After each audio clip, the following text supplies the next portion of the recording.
첫 번째 오늘 명제는 살아있는 불교를 전달해야 한다.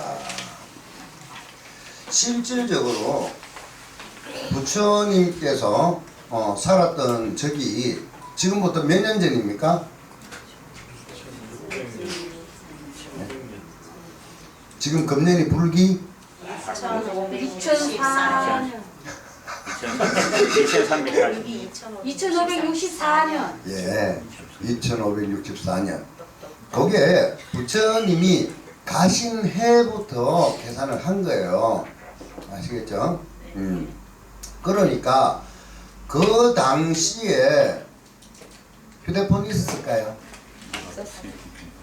모르겠죠. 같이 안 살아봤으니까. 대충 생각해보니까 없었을 것 같죠. 예, 그 당시 전기도 없었으니까, 그죠? 예.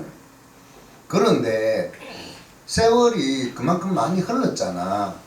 그런데도 아직까지 그 부처님 시대의 말씀으로 만들어진 경전에 의해서 수업을 진행해버리면요, 여러분들 알아듣기 쉽겠어요, 어렵겠어요? 어렵죠. 그렇죠. 이해가 잘 안 될 수가 있겠다. 그러니까 그 이해가 잘 될 수 있는 불교를 이제는 해 나가야 되는 것 또한 바람직하지 않겠는가, 그러한 말씀입니다. 그 예전에 큰 부잣집이 있었어요. 그 집에 아들이 3명이 있어요. 근데 아들이 다 장가를 갔어요. 그럼 며느리가 몇 명일까요? 3명. 어떻게? 둘째 아들은 결혼 3번 했는데. 네. 각자 한 명씩 해서 3명이 맞다, 그죠? 며느리가 3명이 있는데, 이제 어른이 나이가 많아지면은 뭘 해야 돼요? 부잣집인데. 유산을 이렇게 분배를 해야 되잖아. 그렇죠? 분배를 해야 되는데, 어느 며느리한테 유산을 제대로 남겨야지 후대까지 그 집안이 잘 지탱할 수 있는가. 그거는 참 큰 명제잖아요. 안 그래요? 우리 삼성 같은 경우에도 그랬잖아요. 그렇죠? 그러니까 어떤 자식에게 제대로 유산이 내려가야지 그 집안이 오랫동안 온전하게 잘 지탱될 수 있을까. 그래서 하루는 이 어른이 며느리 3명을 갖다 집으로 불러드립니다. 네, 큰 며느리, 둘째 며느리, 셋째 며느리가 왔어요. 왔는데 이 며느리들은 이제는 뭐 유산을 이렇게 분배를 안 하겠나. 그래서 엄청나게 기대를 했겠죠. 그렇죠? 네, 기대를 하고 갔는데 이 어른이 나누어주는 유산이 뭐냐면요, 파달 3개씩. 큰 며느리한테도 파달 3개, 둘째 며느리한테도 파달 3개, 셋째 며느리한테도 파달을 3개를 줬어요. 얘들아, 며느리들아, 이 파달을 내가 너희들한테 선물로 줄 테니까 너희들이 한번 잘 간수를 한번 해봐라. 파달을 3알씩 줬단 말이에요. 그러고 나서 간수를 잘하라 그러니까 이제 며느리들이 집에 와가지고 근심이 태산이고 어떻게 간수를 할지 잘할 건지 모른단 말이지. 그 생각을 하다가 큰 며느리는 그것을 갖다 디움박에다가 파달 3개를 딱 넣어놨어요. 디움박이 뭔지 알죠? 네. 바가지 만드는 박인데 표주박 같이 생긴 요 뚜껑 요래 열고 닫고 한 거 있잖아요. 예전에는 곡물을 거기다 이렇게 넣어놓고 천장에 요래 매달아 놔놓고 그렇게 보관했다가 이듬해 파종하고 이렇게 했단 말이에요. 그 큰 며느리는 그 디움박 안에다가 파달을 갖다가 보관을 했어요. 그 둘째 며느리는 가만히 나는 그럼 어떻게 보관을 하는 게 좋겠는가 생각하다가 파달 3개를 홀라당 주워 먹어봤어. 내 뱃속에다가 그래도 너는 게 제일 든든하게 보관하는 거 알겠나? 어차피 내가 이 집안에 또 자손을 또 놓고 해야 되니까 그렇잖아요. 그래서 둘째 며느리도 일림이 있어. 홀라당 다 주워 먹었어. 그 셋째 며느리는 이 파다를 어떻게 보관을 할까 고심하다가 고마고 그 담장이 있잖아요. 담장 울 밑에다가 그 걸어가다가 고마 파다를 떨어뜨려 버렸어요. 그 잊어먹어버린 거라. 근데 큰일 났잖아. 잘 간직하라 했는데 잊어먹어버렸으니까. 그래가지고 한 해, 두 해, 세 해, 3년이 흘렀단 말이야. 그래 시아버지가 다시 불러 모으는 거야. 며느리들 다시 이제 한번 집합해봐라. 큰 며느리 둘째, 셋째 다 모였어. 큰 며느리한테 물어본 거예요. 며느라, 내가 줬던 파달 지금 어디다가 간직하고 있냐? 물었는 거야. 물으니까 큰 며느리가 저는 아버님이 소중하게 주신 거라서 기운박에다가 잘 보관하고 있습니다. 그래? 그래 알았다. 그 둘째 며느리한테 또 물었어. 며느리가 어떻게 보관하고 있느냐? 아버님이 주신 귀한 거라서 제가 이 후손들한테 도움될까 싶어서 제가 홀라당 먹었습니다. 그랬단 말이에요. 그래 참 잘했다. 그 다음 이제 셋째 며느리한테 물은 거예요. 얘야 너는 어떻게 했느냐? 아니 셋째 며느리가 제가 그걸 거의 간직하려고 갖고 가다가 그만 담장 밑에다가 그걸 흘려버렸는데 아무리 찾아도 찾지를 못했습니다. 근데 이듬해 되니까 거기서 싹이 나가지고 자라는데 그거 뭐 어차피 팥은 안 나올 것 같고 그래갖고 그걸 그냥 키웠어. 키우니까 팥이 주렁주렁 열렸단 말이에요. 세계에서. 그래가지고 그걸 따가지고 타작을 했어. 타작을 해가지고 그 타작했는 팥 중에서 시아버지가 좀 팥이 있는가 싶어갖고 막 골라봤는 거야. 아무리 골라도 나올리가 만무하지. 똑같은 팥이 있을 수가 없잖아. 그래서 이듬해에 그 많은 팥씨를 갖다가 팥을 다시 또 뿌린 거야. 그 이듬해 되면은 또 혹시나 같은 팥이 나올까봐 싶어서. 그러니까 어떻게 됐을까? 그 이듬해 막 팥이 풍년이 됐군네. 그 곶감에 팥이 가득 들었어. 근데 그걸 일일이 하나씩 다 봐도 시아버지가 좀 팥이 없는 거야. 그러니까 그 지금 현재 시아버님이 주신 거, 아버님 주신 팥은 제가 도저히 아직까지도 못 찾겠고, 그래서 곶감에 팥은 많은데 도저히 아버님 주신 팥은 지금 제가 찾을 길이 없습니다. 이랬단 말이에요. 근데 여러분들 같으면은 그 큰 부잣집 재산을 누구한테 맡길 것 같아요? 셋째. 셋째한테 줄 것 같아요? 그 잘 간직하라 그랬는데 셋째는 원래는 잊어먹었었잖아. 그쵸? 잊어먹었는데 어떻게 됐어요? 결과적으로는 여러분들이 대답하듯이 셋째 며느리한테 준 만큼의 큰 다른 무언가가 만들어졌죠. 이게 바로 부처님 말씀과 같은 거예요. 왜냐하면 첫 번째 며느리는 그대로 대웅박 속에 받은 대로 그대로 간직했죠. 그러니까 스님들이 법문을 하는데도 어때요? 옛날에 자기가 들은 그대로만 설명을 하는 거예요. 시대가 이만큼 흘렀는데. 그러니까 옛날이나 지금이나 남아있는 건 똑같이 남아있어도 그 공감대가 안 되니까 제대로 알아듣기가 쉽지가 않지. 안 그래요? 근데 둘째 며느리는 어때요? 홀라당 주워 먹어버렸지. 옛날에 부처님 말씀을 받아 지어놔 놓고 다 까먹어버린 거야.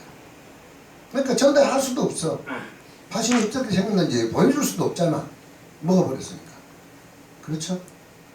근데 셋째 며느리는 근본적인 거는 잊었을 때 팥은 풍성하게 늘어났잖아. 그렇죠? 그러니까 우리 불교도 그와 똑같아야 된다는 말입니다. 원래 본질적인 것은 팥은 팥일 뿐 팥이 콩이 되지는 않았죠. 예.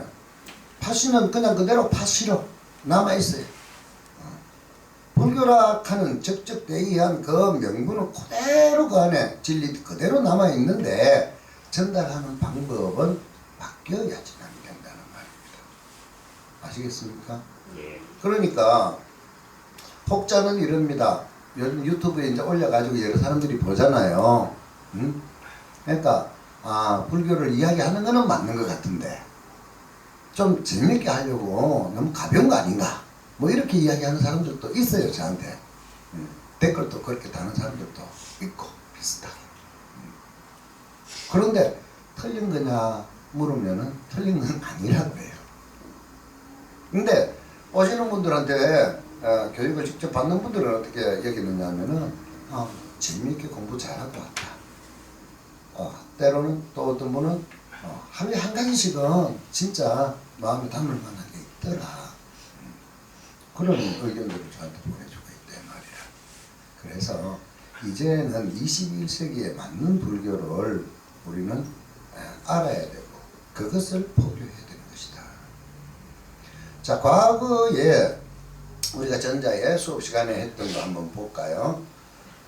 지금 현재의 정원정법에 의해서 포교사로서 등재될 때는 기초교리 6개월 그리고 기초강원 2년을 수료하고 난 뒤에 형식이죠. 그러고 나서 포교사 시험을 거쳐서 시험에 합격한 자에게 포교사 자격증을 제수를 하고 있는 것이 현행 법입니다. 그런데 그분들이 물론 열심히 포교를 잘하는 사람들도 없다고 하지는 않겠습니다만 그럴 확률이 굉장히 귀하다. 잘 없어요. 그러면 그분들이 어떻게 하느냐. 자기가 2년 동안 배운 거 있잖아요. 2년 동안 배운 걸 가지고 나가서 불교에 대해서 사전 지식이 전혀 없는 사람에게 이야기를 하고 있으니 그 사람이 알아들어 못 알아들어. 제대로 못 알아듣는 거야. 아이고 불교 어려워 힘들어. 그러니까 절에 오는 것을 거리를 둘 수밖에 없어요. 그러니까 포교를 한다는 것은 부처님 전에 인도를 해서 뭔가 그 사람이 개발될 수 있도록 또 불심을 가질 수 있도록 하는 것이 포교의 주 목적인데 그것이 오히려 정반대 현상이 일어나고 있는 거예요. 그러니까 포교사가 아니라 포기사가 많다 그러잖아. 포교해봐도 안 되니까.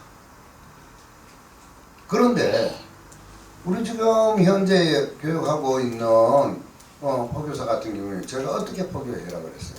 그냥 우리 가서 그 재미난 시간이 있으니까 같이 가서 공부나 한번 해보자. 그냥 재미있으니까. 아니면은 염소같이 수염 낳는 스님이 하나 있으니까 보면 참 희한하니까 갖고 스님 구경하러 가자. 일단은 이 법당에 오도록 만들도록 하는 것이 포교의 제일 중요한 정이다. 일단 와야지 부처님과의 인연이 지어지기 때문에 오지도 못하게 하는 것은 포교사로서 자기 일을 제대로 하지 않는 것과 같다. 그래서 포교사라 하면은 부처님의 가르침을 전달하는 부분도 좋겠지만 아니 스님들이 30년 50년 수행했으면은 그만큼의 뭔가 달라도 다를 텐데 2년 공부했는 걸로 자기가 다 하려고 하니까 그런 폐단이 생기니까. 때로는 어떤 사람들은 철학관 하다가 포교사 응시해가지고 포교사 자격증 따면은요 철학관에다가 이제 부처님 모십니다. 그리고 포교사인데 해놔놓고 거기 앉아서 철학만 보고 앉았어. 쉽게 이야기하자면은 불자도 두 가지 종류가 있어요. 부처 불자에다가 놈자자가 있고 부처 불자에 아들 자자가 있다 이 말이라. 부처를 팔아먹고 사는 놈이 있고 부처의 아들로서 부처님의 종지를 따르는 그런 불자가 있다. 과연 부처님이 계실 당시에 부처님께서 나는 어떤 경전에서도 부처님이 사주팔자 봤다는 경전은 내가 본 적이 없어. 미래에 대해서 이야기를 해준 거는 있어. 불설 삼천일각은 또 미래에 대한 이야기지. 그거는 인과에 의한 인과법을 이야기한 것이지 원인과 결과 내가 오늘 어떻게 살았냐에 따라서 내일은 네가 어떻게 된다. 그러니까 당생을 어떻게 사느냐에 따라서 미래에는 다음 생은 어떻게 살아갈 수 있을 것이다. 이런 거는 있었지. 오늘 부처님께서 동쪽으로 이사가라 서쪽으로 이사가라 그런 말 했는 거는 경전에는 없지만 뭐 있을지도 모르지. 내가 같이 안 살아봤으니까 모르겠는데 실질적으로 그것이 아니라 천정한 나의 본래 마음을 찾아서 내 부처 나 자체가 원래 이 세상에 오기 전까지 응? 그리고 시작도 없는 과거로부터 시작해서 끝이 없는 미래 세까지 수천 수억만 년을 지났어도 나라는 진여 본성 자리는 없어지지 않는다. 그것이 무엇이다?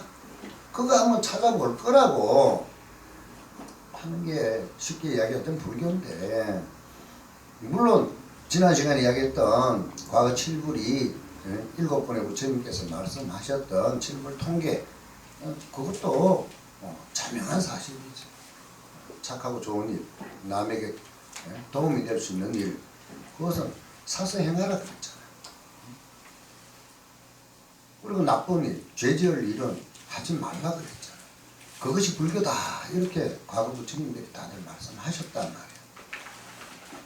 그 불교를 어렵게 자꾸 생각을 하는데 결코 어렵지 않는 불교를 여러분들이 알아야 되기 때문에 우리 지금 현재의 불교를 수행하는 곳이 스님들도 세 장소에 세 부류로 공부를 한다. 첫 번째 마음 공부하는 곳이 어디예요? 마음 공부. 자기 마음 찾는 공부하는 곳. 그걸 선원이라. 선원. 그 다음에 부처님의 가르침, 말씀 공부. 말씀 공부. 그걸 경전을 펴놓고 공부한다. 그죠? 그걸 강원이라. 강원. 그 다음에 부처님께서 살아신 적의 행위. 행위를 공부하는 것을 율원이라 그래요. 그게 다 있어야지 한 절에 그게 다 있으면 그걸 총림이라 그래요. 총림. 그런데 그 중에서 어떻게 보면은 자기 경기에 따라서 다 다릅니다만은 공부하기 싫은 사람, 책 보면은 잠 오는 사람, 책 보면 갑자기 머리 아파지는 사람 있잖아요. 있죠? 그 사람한테 강원에 가서 공부해 하면 공부될까?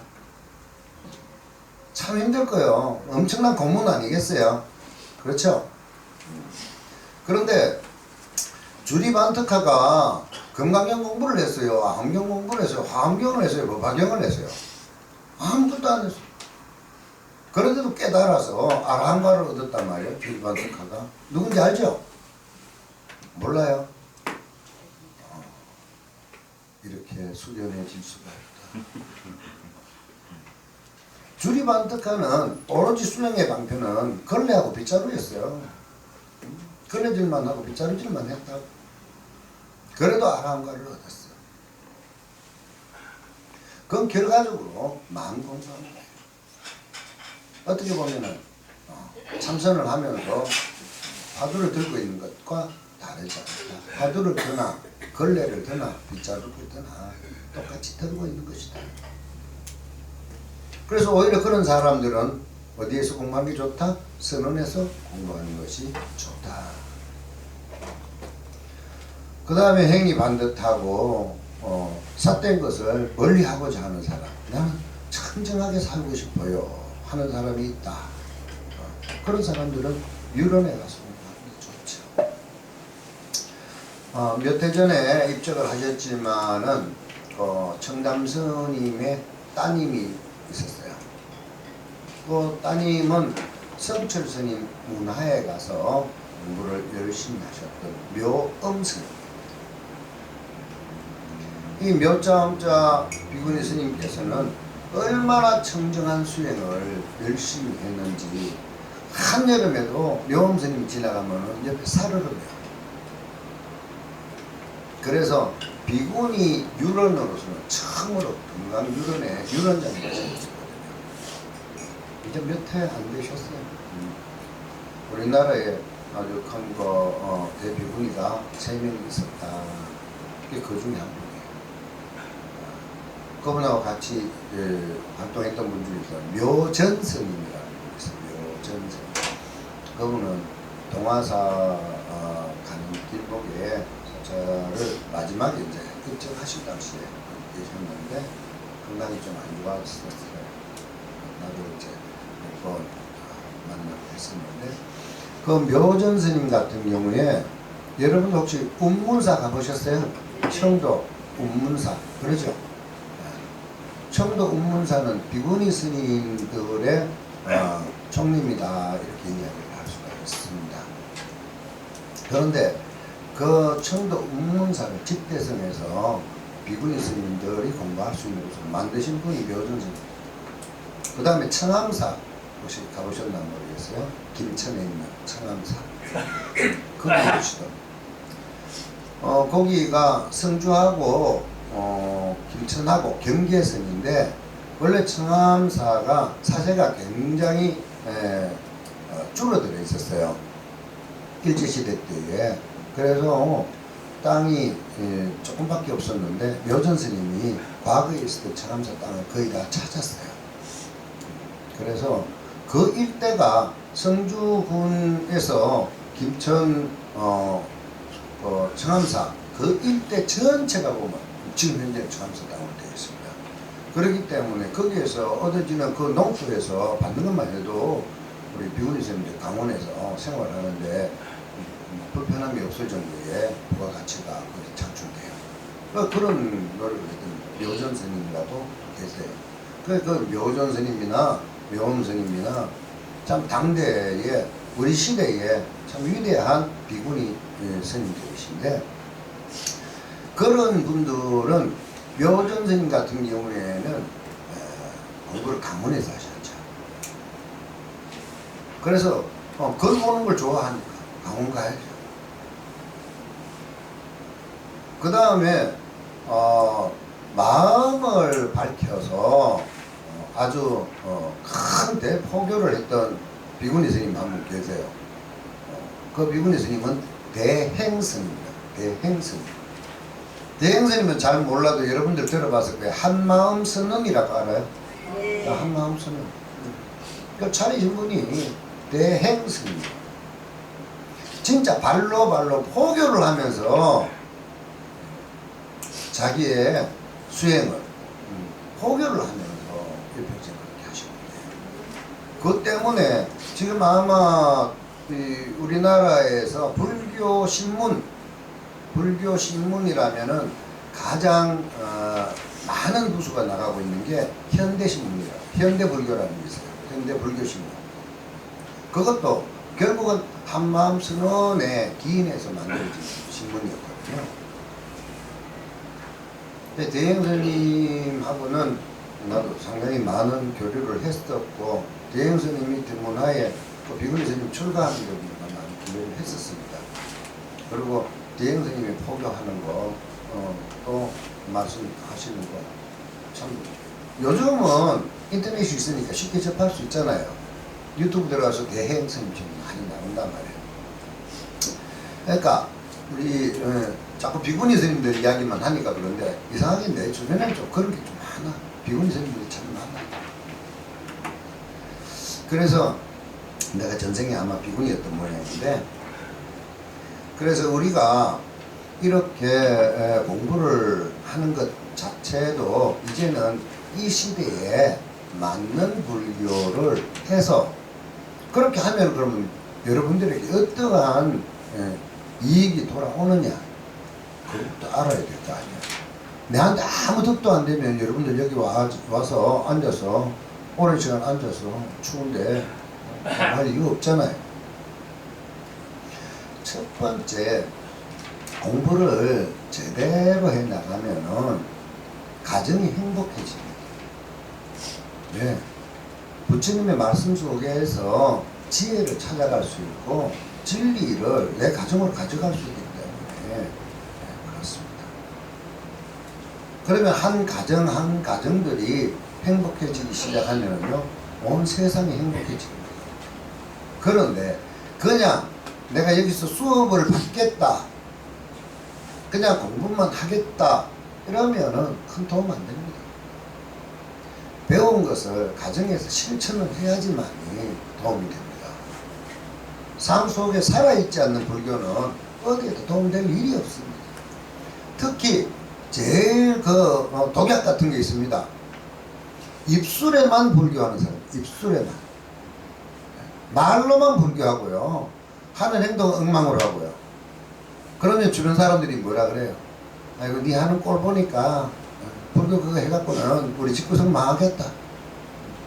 그래버리면 어떻게 되겠어요? 오히려 역행하는 거잖아요. 그렇죠? 포교를 해서 부처님전으로 인도하는 것이 아니라 오히려 부처님과의 거리를 떼내버리는 그런 결과가 오게 됐잖아요. 그렇기 때문에 포교를 한다, 내가 포교사다 하면은 어떤 마음가짐이 있어야 되느냐? 일단은 누가 보더라도 모범되는 사람이 먼저 되어야 된다. 스님들이 제일 처음에 행자교육원에 들어가서 처음 보는 책이 초발심 자경문이라는 책이 있어요. 초발심 자경문. 그 책 첫 구절이 어떻게 되냐면은 부초심지인은 수원리 아구하고 친근현선하야 수오개 십계 등 하야 선지 지범개차허리라 이렇게 책이 되어 있어요. 어차피 받아듣기 힘들잖아. 나중에 유튜브 보면은 또 다 나올 거니까 지금 현재 열심히 연습하고 있는데 다음에 자막까지 내가 한번 넣어볼 예정이라 거기다가 열심히 연습하고 있습니다. 지금 무슨 말이냐면은 초심지인 참 마음을 내어서 불교를 공부하려고 하는 사람은 수원리 아구하라. 멀리 멀원자거든. 아구 나쁜 친구 나쁜 것을 멀리 해야지 수행하기에 좋다. 참 수행을 하는데 나쁜 친구를 데리다 놔놓으면은 오히려 거기에 오염되어 가지고 수행이 더 멀어질 수 있다 이 말이야. 그래서 수원리 아구하고 친근 친할 친자 가까울 근자 가깝게 데리다 놔야 돼. 누구를? 현선 현명하고 착한 법 현명하고 그렇게 지혜롭고 도덕적으로 윤리적으로 착한 그런 사람들을 벗으로 두게 되어야지만이 초발심 처음 발심을 내어서 공부하는 사람에게 유익하다 그런 말씀이에요. 그러면은 나는 과연 누군가에게 친근 현선한 존재인가? 나는 지혜로운 사람인가? 나는 누가 보더라도 착한 사람인가? 한번 좀 돌아보란 말이야.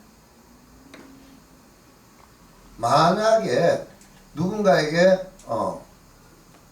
착하지 않은 사람이다, 악한 사람이다 라는 평가를 자기가 받았더라면은 그 즉시 고쳐 나가야 된다.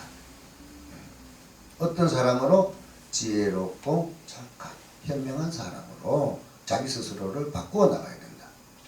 그러면은 내 친구는 당연히 그 주변은 현명하고 착한 사람으로 다들 모이겠죠.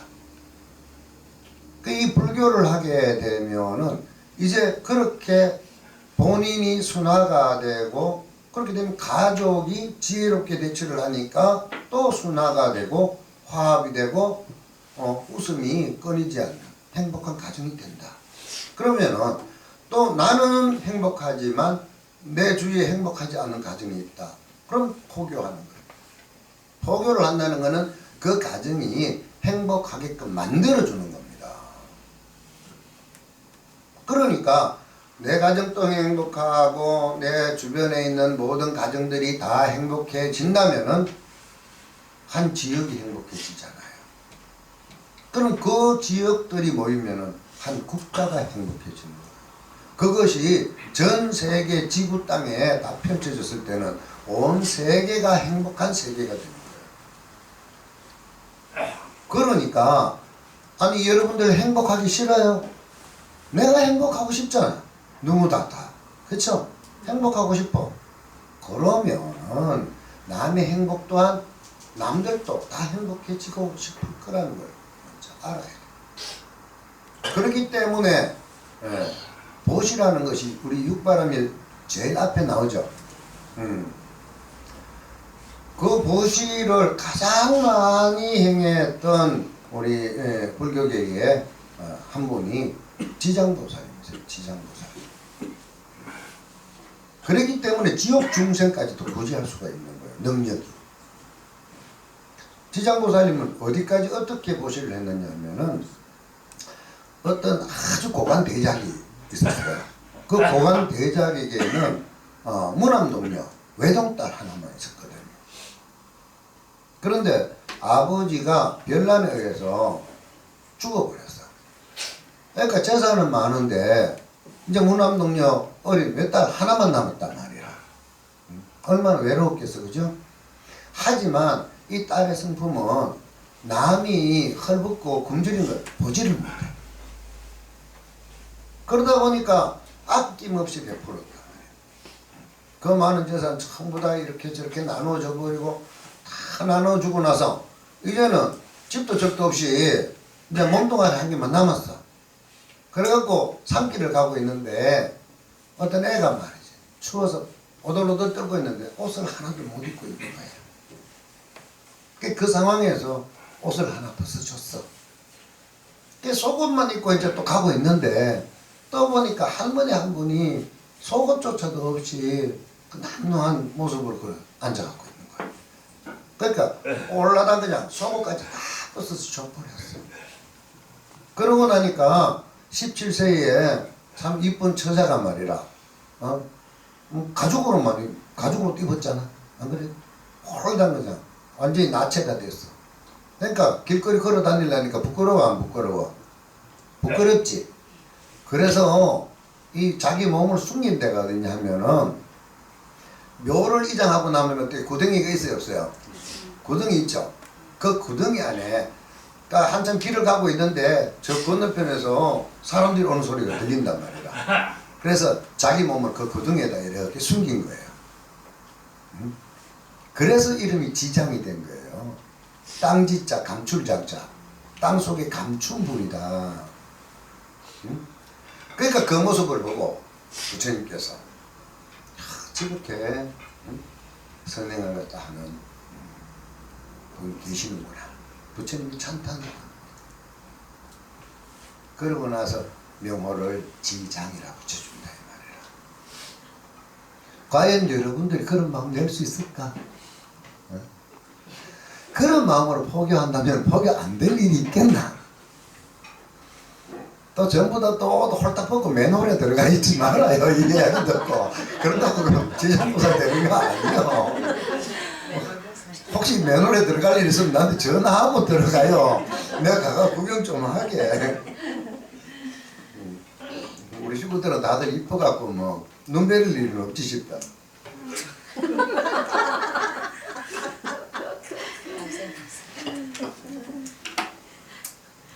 스님 착각하지 마세요 이 말이죠.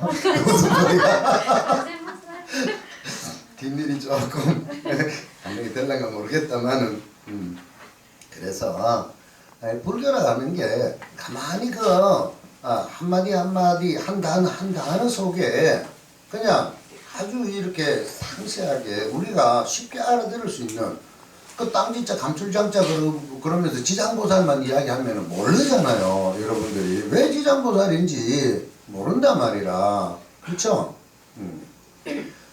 그런데 이 지장보살 이야기가 참 여러 군데 많이 나옵니다. 그런데 그런 분이 한 번만 있었던 게 아니에요. 경전에 보면은 여러 분의 지장보살이 계세요. 그 중에서 수자령들만 이렇게 또 청주하고 보호하는 그런 지장들도 있어요. 그래서 지장보살도 여러 가지의 또 다른 명호를 가지고 있습니다. 있는데 오늘은 지장보살 이야기할 때가 아니니까.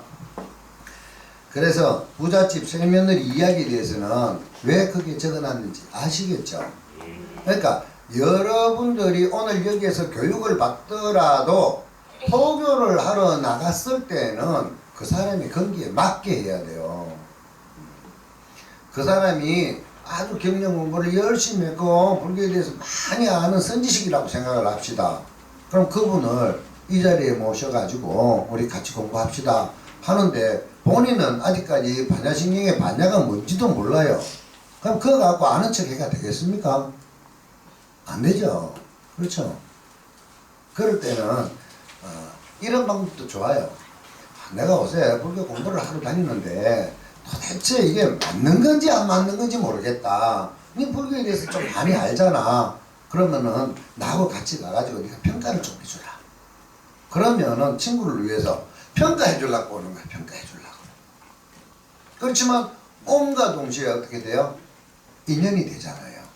그렇죠. 물론 그분이 이 혜선생님보다도 훨씬 더 많은 지식을 가지고 있을 수도 있고요. 더 지혜로울 수도 있고요. 그러면 혜선생님도 공부할 수 있는 기회가 또 생기잖아요. 그렇죠. 그래서 상생하는 거잖아요.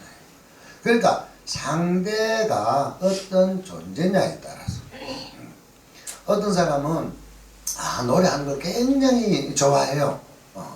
그러면 그 절에 가면은 노래 잘하는 사람들 많던데 이번에 노래자랑 한다 하더라. 니 한번 갈래?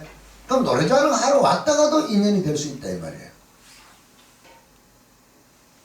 그러니까 상대가 어떤 위치에 있고 어떤 것을 좋아하느냐 하는 것을 먼저 안다면 훨씬 더 수월하게 포교를 할 수가 있어요. 그런데 우리가 수업을 하루에 지금 1시간 반밖에 못 하잖아요. 너무 짧은 거예요, 사실은요. 왜 짧은지 알아요? 각자가 포기하고 싶은 대상을 미리 적어오라 그랬는데 아직까지 한 번도 본 적이 없어요. 석 달이에요. 석 달 동안. 자, 적어왔다면은 이분은 성향이 어떤 분인지 같이 앉아서 나하고 어느 한 분, 한두 분 있을까 말까. 그래요. 그래서 그렇게 되니까 우리 포교에 대한 전략을 우리가 공부를 했잖아요. 어떤 전략으로 그 대상을 같이 도반으로서 공부할 수 있는 부처님 전에 모셔올 수 있는 길, 그걸 모셔가는데 같이 의논을 하는 것과 하지 않는 것 차이가 있다 말이에요. 그래서 일단 대상을 먼저 설정을 하고 진짜 이 집은 내가 생각해도 좀 행복하지 않는 집이다. 그럼 그 집이 행복해져야 돼요. 그 집을 행복하게끔 해주는 데 있어서 동참을 하겠다 하는 것이 포교라고. 그렇게 함으로써 그 한 분을 포교를 한다는 것은 내 스스로가 익어지지 않으면 굉장히 힘듭니다. 첫 번째, 현선해야 된다 그랬잖아요. 그렇죠? 현명하고 지혜롭고 착한 성품을 내 스스로 지녀야 된다. 그래야지 포교를 하기가 쉬워진다. 그리고 남들에게 모범된 사람일수록 포교하기가 쉽다. 그 다음에 또 이런 것도 있습니다. 제봇이라는 것도 있으니까 남들보다 잘 살아야 됩니다. 절대 가난하지 마세요. 부처님께서는 대반 열반경에 뭐라 그랬어요? 가난한 것은 죄악이다. 죄악. 가난하지 내가 가난하고 싶어서 가난해요 라고 이야기하는 사람들 많아요. 자세히 관찰해봐요. 그 사람은 가난하고 싶어서 가난해요. 가난한 사람은 가난한 습관이 그 사람한테 있습니다. 부자는 부자의 습관이 있습니다. 그러니까 대재벌들하고 밥 한 그릇 먹는데도 몇 천만 원씩 내고 가갖고 밥 한 그릇 먹잖아요. 왜? 그 사람의 습관은 어떤가.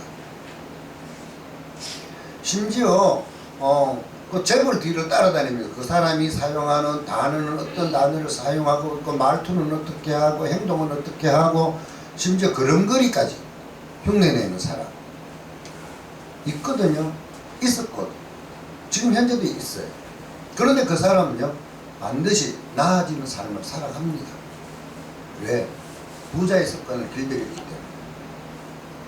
아주 찌질하게 가난한 사람들 있잖아요. 로또 복권 당첨됐다고 수억을 줘봐요.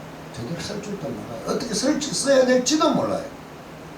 돈도 써본 사람이 쓰고 투자도 해본 사람이 해봅니다.